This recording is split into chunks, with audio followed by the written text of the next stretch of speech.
Suivez-nous dans le 8e. Petit mémo sur le 8e arrondissement. On est sur la rive droite. 35 655 Parisiens vivent dans le 8e. Il s'étend sur 3,88 km². C'est l'arrondissement du Triangle d'Or. Allez, c'est parti! Mais tout d'abord, c'est quoi le Triangle d'Or?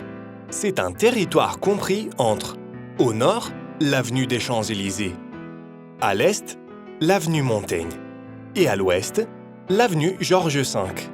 C'est ici que se sont concentrées, au cours du XXe siècle, toutes les maisons de haute couture, Dior, Givenchy, Louis Vuitton, Yves Saint Laurent, etc.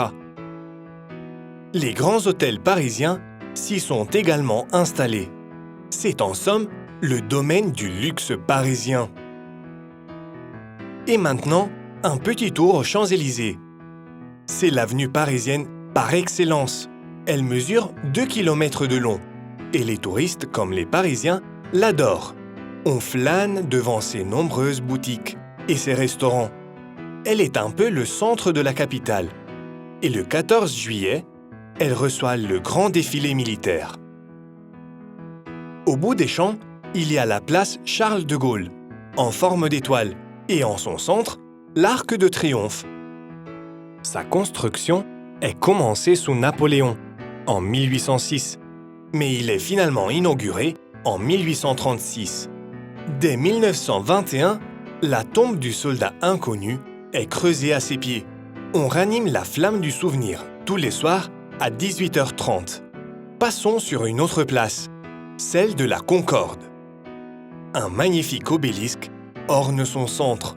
C'est l'obélisque de Luxor. Il provient d'un temple de Ramsès II et a été offert à la France par l'Égypte au XIXe siècle. Mais savez-vous quel objet il y a au milieu de la place avant l'obélisque? Un petit indice. C'était pendant la Révolution. Vous avez trouvé? Une guillotine. Voici à présent le Petit Palais et le Grand Palais.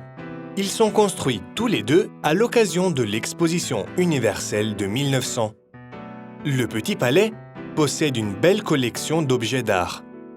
Le Grand Palais a une immense coupole en verre. Il accueille de grandes manifestations internationales, défilés de mode, équitation, art contemporain. Et pour finir, voici l'Élysée. C'est la résidence du président de la République. Il est somptueux et bien gardé. Un petit secret, la salle Jupiter est une salle sécurisée à l'abri de toute attaque informatique ou nucléaire. Aucun journaliste n'y est jamais entré. On y tient les conseils de guerre.